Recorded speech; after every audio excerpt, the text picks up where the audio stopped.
Buenos días, les doy la cordial bienvenida a este tiempo devocional Tu Palabra para encontrar el camino. Hoy es 14 de abril del 2023. Para continuar con la lectura de la Biblia en un año, vamos a leer el libro de Isaías, capítulo 40, y el Evangelio según San Lucas, capítulo 7. Isaías 40 y Lucas 7.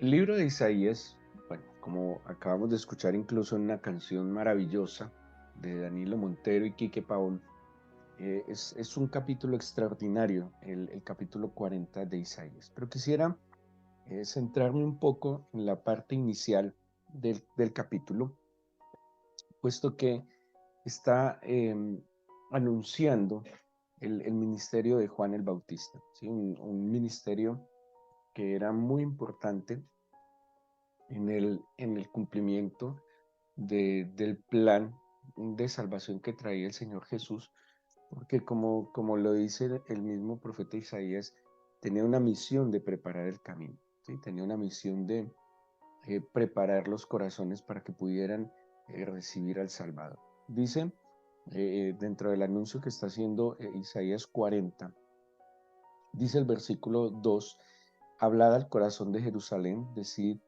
decidle a voces que su tiempo es ya cumplido, que su pecado es perdonado, que doble ha recibido de la mano del Señor por todos sus pecados.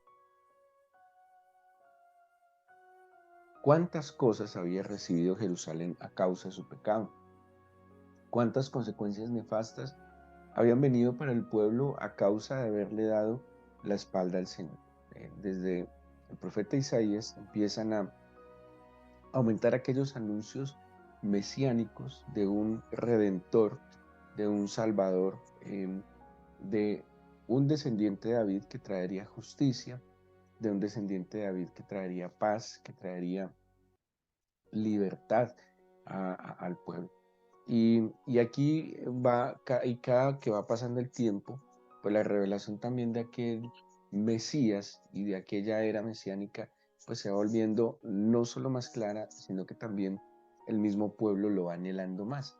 De hecho, en la época previa a la venida del Señor Jesús, había una gran expectativa mesiánica, había una gran expectativa incluso en algunos sectores religiosos, que la venida del Señor y como que el fin del mundo sería inminente por la misma necesidad que había de justicia y de paz. En los últimos años, y eso lo hemos comentado ya, pues pareciera que a la iglesia se le olvidó o se le fue el anhelo del corazón de que Cristo volviera. La iglesia en los últimos años, en las últimas décadas, pues ha vivido bajo los beneficios incluso gubernamentales, ha tenido libertad, existe en la mayoría de los países del mundo libertad de culto, donde pues hoy en día, o más bien en las últimas décadas, no ha existido, sí existe. O sea, hay países como Corea, hay países como pues algunas repúblicas musulmanas, donde sí persiguen abiertamente la fe cristiana, pero a lo que ha sido en la historia, pues en la mayoría de los países gozan de esa libertad de culto. En muchos países la iglesia lidera no solo temas religiosos, lidera temas políticos, sociales, económicos. La iglesia de alguna manera ha vivido una transformación que la ha llevado a estar un poco cómoda, ¿sí? Tiene un estatus, tiene un nombre, tiene unos beneficios, pero parece que en esa comodidad que la iglesia de estas últimas décadas ha experimentado, pareciera que dejó a un lado aquel anhelo de que Cristo volviera, aquel anhelo de que nuestro Salvador ya no volviera como aquel humilde que vino en paz, sino como aquel rey soberano que viene a poner e impartir justicia, que viene a traer definitivamente, a establecer su trono también en esta tierra. Y digo que pareciera que no lo anheláramos, porque si no anheláramos, pues seguramente cumpliríamos mucho mejor el papel que cumplió Juan el Bautista en aquel momento que está preparando el camino del Señor. Seguramente no nos centraríamos como iglesia, y permítanme hablar en plural e involucrarnos a todos, porque pues con humildad también tenemos que reconocer que como iglesia, conglomerado de la fe cristiana, hemos cometido muchísimos errores. No podríamos decir de que somos exentos a ellos, porque de alguna manera, en algún momento, ante nuestra pasividad, el que no toma una vocería diferente o una actitud o una conducta diferente, de alguna manera sí se está sumando a lo del conglomerado. Y lastimosamente el discurso ha cambiado en estas últimas décadas de reposo, porque es como un tiempo de reposo. El discurso, el enfoque, la visión en muchas cosas ha cambiado, donde hay más preocupación por el estatus, hay más preocupación por la participación en la política, hay más preocupación por el bienestar económico que en verdad por promover una vida de santidad, una vida de rectitud, una vida diferente, ¿sí? Tanto que hoy en día las iglesias son llenas de personas que están buscando simplemente el favor del Señor, que les dé dinero, que les dé para pagar las deudas, que les solucione los problemas familiares, que le conceda como tener una vida tranquila y armoniosa. De alguna manera, es una fe que se centra en sí mismo, es una fe que se centra en el beneficio que le puede traer, pues, buscar al Señor. Pero la verdadera fe no se centra en nosotros mismos, sino que se debe centrar en el Señor, ¿sí? Como autor, consumador de la fe, como autor de la vida, como creador, como sustentador de todas las cosas.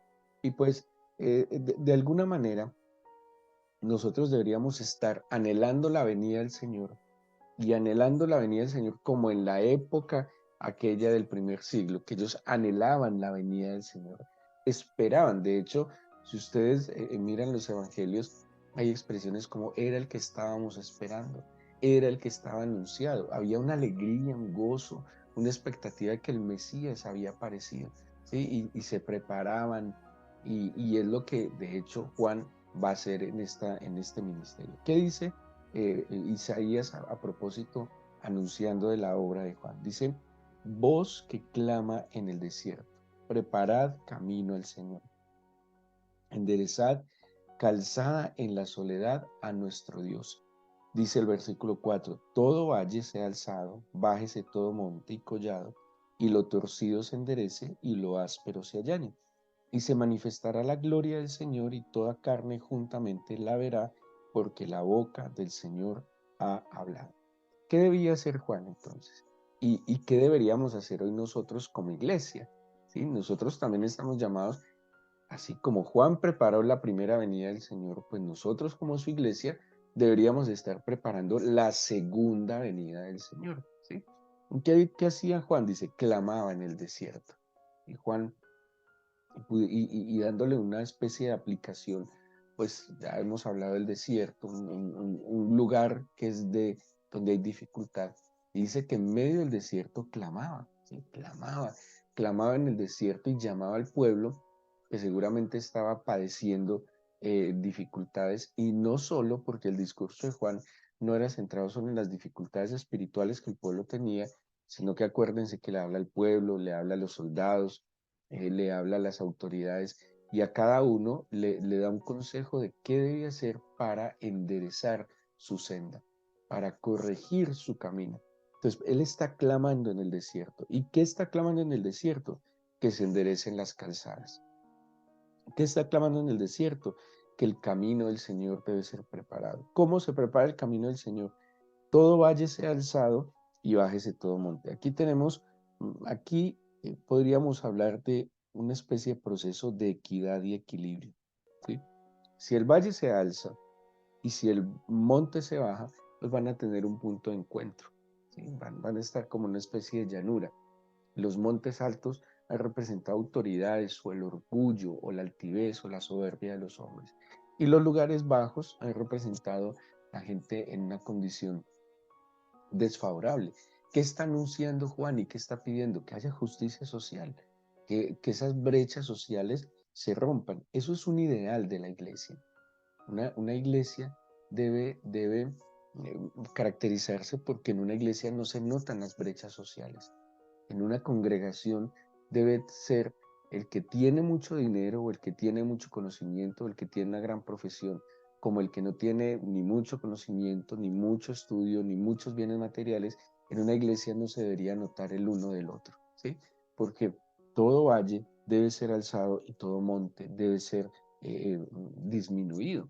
Y en el reino de los cielos no hay estratificación social, ¿sí? En el reino de los cielos no hay zonas VIP, en el reino de los cielos no hay zonas platino, no sé, palco, popular, no. En el reino de los cielos todos entramos. El reino de los cielos no tiene zonas exclusivas para aquellos que tengan más conocimiento o más fama o más reconocimiento o más bienes materiales. Somos lo mismo. Y de alguna manera preparar el camino también empieza desde nuestra casa, desde nuestras congregaciones, donde no debe ser notorio las brechas sociales. Una característica de la iglesia del primer tiempo es que de alguna manera la abundancia de los unos suplía la escasez de los otros.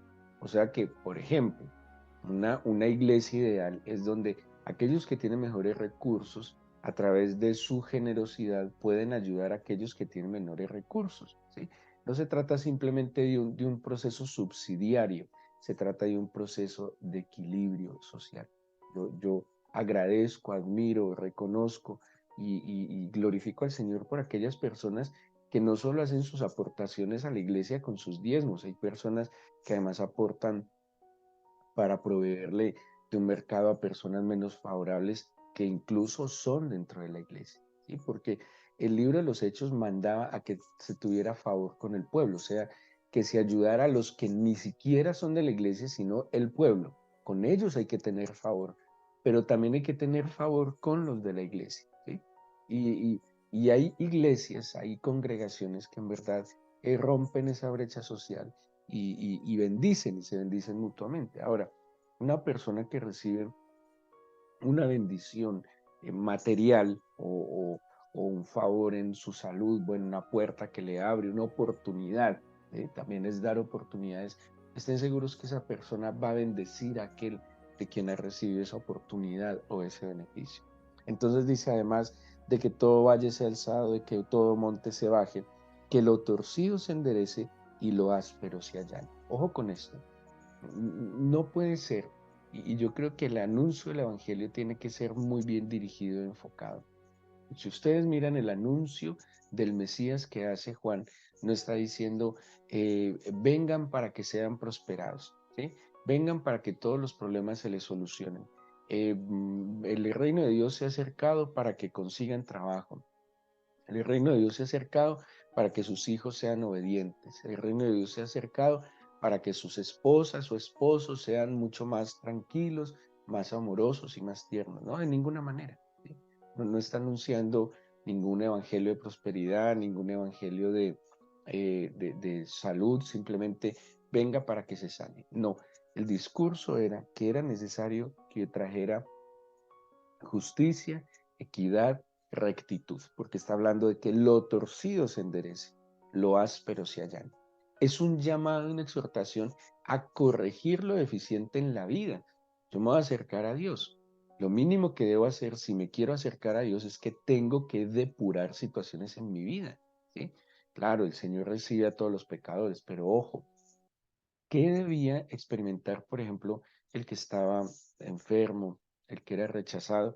¿Qué manifestaba cuando se acercaba al Señor? Arrepentimiento. Hoy en día, lastimosamente, como iglesia no promovemos el arrepentimiento. Como iglesia vendemos el Evangelio. De verdad, pareciera que estuviéramos vendiendo el Evangelio. Pareciera que estuviéramos disfrazando el Evangelio. Parece disfrazado porque estamos incluso dejando aparte la esencia del Evangelio.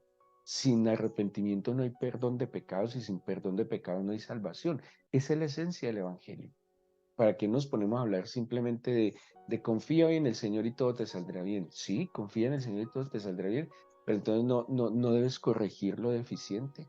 O sea, ¿tú crees que, ustedes no creen que alguien que le haga daño a la sociedad podría decir, yo confío que hoy la vuelta me va a salir bien?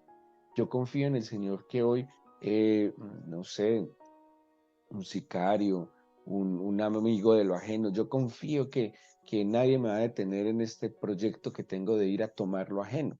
Sí, sí, sí. No se trata solo de confiar y que te va a ir bien, es todo un paquete. ¿Sí? Mi confianza está en aquel también en el que yo he puesto mi vida, porque he decidido enderezar lo torcido, porque he decidido allanar lo áspero. Si he sido altivo, pues he decidido descender a los pies del Señor. Ahora, cuando esto pasa, y que así deberíamos anunciar el Evangelio, cuando esto pasa, ¿qué anuncia Isaías? Se manifestará la gloria y toda carne lo verá, dice el versículo 5. Se manifestará su gloria, la gloria del Señor, y toda carne lo verá juntamente. Y eso fue lo que pasó. Aparece en escena Juan anunciando al Señor Jesucristo como aquel que traería justicia, el perdón de pecados, el que traería salvación, porque aquí el punto era una necesidad real de salvación. No puede ser que la gente solo tenga necesidades materiales, no puede ser que la gente reconozca que necesita que sus problemas se solucionen, pero no es consciente que necesita la salvación. ¿De qué le sirve al hombre ganarse el mundo entero si pierde su alma? ¿De qué le sirve a alguien que vaya a una iglesia y consiga un trabajo si no se arrepiente de sus pecados, no es perdonado y no se salva? Sí, es que la iglesia no está puesta en el mundo simplemente para solucionar dificultades puntuales a nivel económico, a nivel laboral, académico, no. La iglesia está puesta en el mundo como luz en medio de las tinieblas para llevar la salvación de Jesucristo. Y, y aquí claramente Isaías nos está hablando entonces que como consecuencia de enderezar las calzadas, de que los valles sean alzados, de que los montes bajen, que lo torcido se enderece, que lo áspero se allane, se manifestará la gloria del Señor y toda carne lo verá. Y a propósito, la lectura de hoy del Evangelio de San Lucas, en el capítulo 7, nos muestra cómo aquella gloria anunciada por Isaías se iba a ver, ¿sí? Se iba a manifestar en medio de aquel pueblo necesitado, hambriento y anhelante de la verdad y de la presencia del Señor. Y el capítulo 7 empieza con un milagro que es extraordinario. Lastimosamente el tiempo no nos da para detallarlo, pero es un milagro conmovedor, ¿sí? Es la sanidad del siervo de un centurión. Primero, era un centurión muy especial, era un hombre muy especial. Sin duda alguna era un hombre que a pesar que representaba el imperio opresor, era un hombre que el pueblo estimaba. Un centurión, para que tengamos una ilustración, equivale más o menos a lo que sería hoy el comandante de un batallón, más o menos, ¿sí? Un batallón generalmente está compuesto por diferentes compañías es alguien de autoridad, ¿sí? Bueno, no, más bien sería como el comandante de una compañía, pero dependiendo del lugar, sí, sí puede ser perfectamente el comandante de un batallón. Y, y pues imagínense el comandante militar del imperio que nos está oprimiendo. Pues pocos lo iban a querer, ¿sí? Porque era el que seguramente cobraría los impuestos o acompañaría a quien cobra los impuestos, seguramente traería el orden y sabemos ya por la historia que la manera como el imperio romano establecía el orden no era nada de diálogo. O sea, si en este tiempo nos quejamos del ESMAD, no se imaginan cómo sería el ESMAD de los romanos. Esos sí eran sin mente, sin corazón, sin preguntar, y que las revueltas generalmente era en verdad porque estaban muriéndose de hambre y estaban oprimidos. Así que aparece este hombre que dice la Biblia que tenía un siervo y que este centurión quería ese siervo. De aquí nos deja ver una particularidad en este centurión. Generalmente un comandante militar debe ser un hombre recio, duro, que aparente muchas veces incluso ser inmisericordia y poco sensible. Un siervo es un esclavo, quien en esa época, y menos este tipo de personaje, va a decir que quería que estimaba a su siervo, pero él lo estimaba, él lo quería. Esto nos deja ver una característica bien particular en este hombre. Y dice que el siervo enfermó a punto de morir, y cuando el centurión oyó hablar de Jesús, le envió unos ancianos de los judíos pidiéndole que viniese y sanase a su siervo. Y ellos vinieron a Jesús y le pidieron con solicitud diciéndole, es digno de que le concedas esto, porque ama a nuestra nación y nos edificó una sinagoga. ¿Qué necesidad tenía el centurión de hacer esto? Él simplemente era el jefe de los soldados y él tenía un sueldo dado por Roma. O sea, el pueblo no tenía nada que ver con la elección del centurión. Generalmente las personas agradamos a aquellos de quienes dependemos, ¿sí? Aquellos de quienes vamos a recibir un favor. Pero el qué favor iba a recibir de ellos, ninguno, ninguno. Y ojo que les dijo, que les hizo una sinagoga y que era bueno y amaba a la nación. Miren este centurión. ¿Quién ama a la nación que tiene dominada? No, son esclavos. Yo vine acá fue a ser los tributarios. Yo que los voy a amar a ustedes. Y además si tengo un esclavo, yo que voy a querer al esclavo. No, sírvame y punto. Esto demuestra la nobleza que tenía este centurión. Le construyó una sinagoga a los judíos, la amaba a la nación judía y también amaba a sus servidores. Bueno, la historia termina en que el Señor se conmueve con la fe de este hombre, se conmueve con la manera de vivir de este hombre y efectivamente sana al centurión. Es muy conmovedor, ¿sí? Muy conmovedor porque aquí vemos en este centurión que no era cualquier centurión. Era un hombre que de alguna manera había allanado lo áspero, había enderezado lo torcido, en sus mismas conductas se ve. Trataba de actuar con justicia, con equidad. Este centurión era un monte alto, pero se había bajado al valle a ayudar al pueblo que estaba bajo el dominio de su propia nación, ¿sí? Vemos un hombre que a pesar de representar una nación opresora, está tratando de actuar con justicia, con equidad. Dice el mismo pueblo. Y ojo con esto, los mismos judíos interceden por él delante del Señor. Dice, es digno que se lo concedas. Reconocemos que es un hombre que ha tratado de enderezar sus caminos. Es impresionante. Se empieza a manifestar la gloria del Señor. Bueno, hay otra cantidad de detalles extraordinarios en este milagro.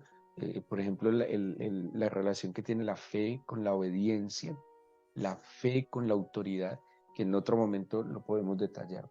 Luego viene otra manifestación extraordinaria de la gloria del Señor anunciada en Isaías 40, que es cuando resucita el hijo de una viuda. Lo mismo, imagínense una viuda y se muere su hijo. ¿Qué representa que muera para la viuda del hijo? No solo un dolor enorme, eso es añadir dolor al dolor, sino que tal vez este hijo podía representar en algún momento el sustento y la ayuda de esta viuda. ¿Qué hizo el Señor en su misericordia? Pues lo resucita. Dice Lucas 7:22, miren lo que dice cuando pregunta a propósito Juan el Bautista, y dicen los discípulos, versículo 22. Id, haced saber a Juan lo que has visto y oído.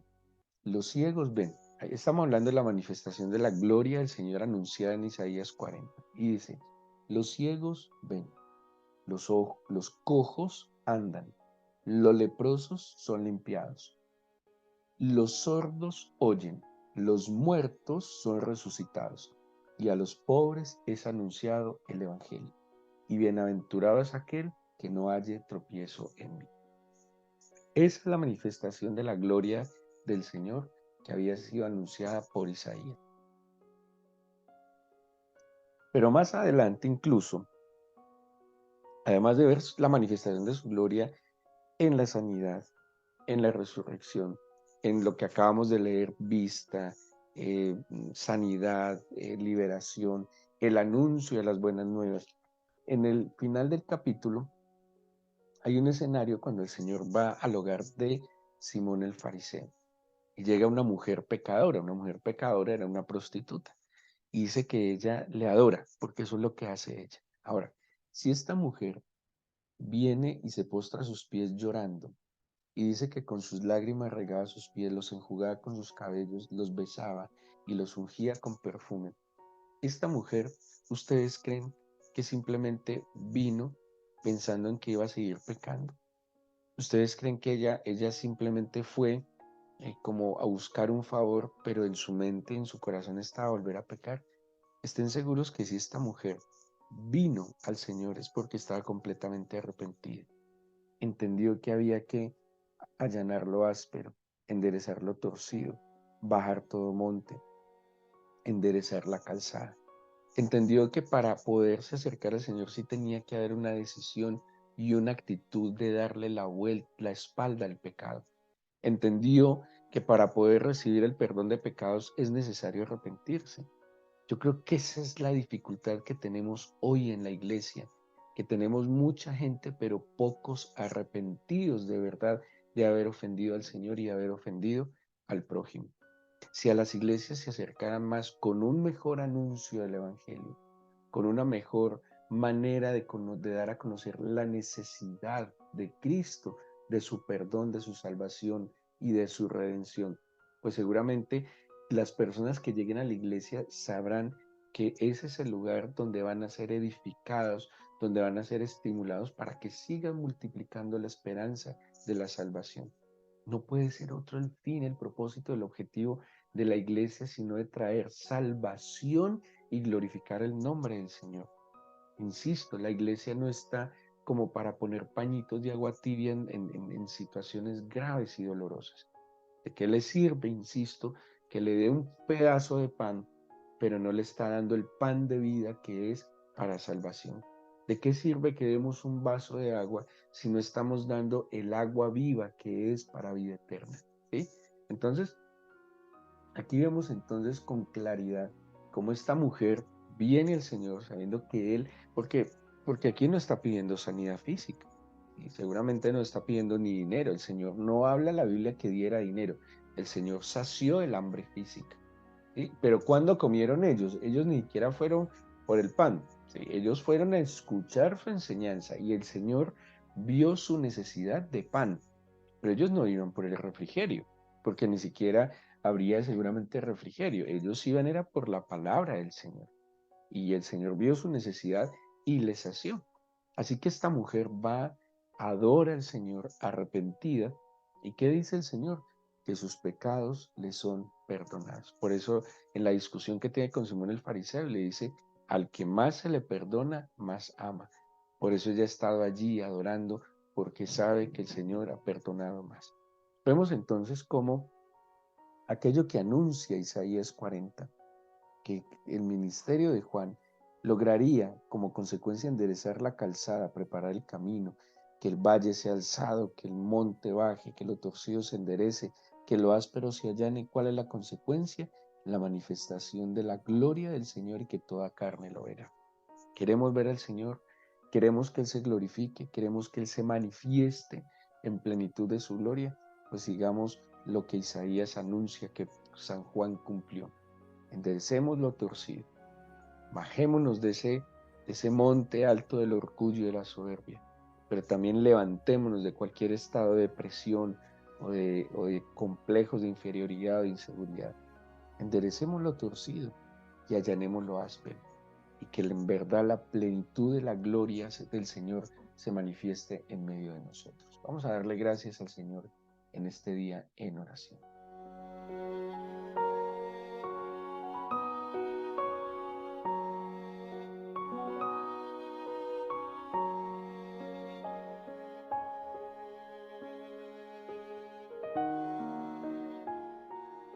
Quiero pedirte que despiertes hoy en nuestro corazón un anhelo ferviente de ti, de tu regreso, de tu manifestación. Yo te pido que despiertes nuestros corazones a ti, que despiertes nuestra mente a ti, Señor. Anhelar que vuelvas. Y si lo anhelamos, a prepararte el camino para tu regreso. Yo te pido, Señor, que en medio de tu iglesia vuelva a ver aquella necesidad profunda, que tú vengas a traer justicia, equidad y juicio. Que tú regreses victorioso y glorioso, venciendo el pecado y la muerte definitivamente. Yo te pido, Señor, que levantes a tu iglesia como luz en medio de las tinieblas y que nosotros, Señor, representemos claramente esa luz. Yo te pido que en nuestro corazón el más grande anhelo sea por tu presencia y que con toda tranquilidad, como dice el Evangelio, busquemos tu reino y tu justicia, con la tranquilidad y la certeza que tú añadirás todas las demás cosas, de las que, como dice la Biblia, tenemos necesidad. Dice, yo sé de que tienen necesidad. Permíteme bogar mar adentro en tu corazón, escudriñar las escrituras, adorarte, estar a tus pies. Y toma el control de las cosas que yo no manejo, Señor.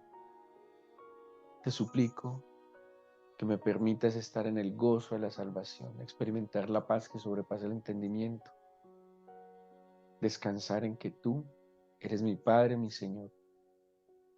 Trae paz a todos los corazones. Por favor, manifiesta tu gloria. Yo te suplico que toda carne te vea, que yo te vea.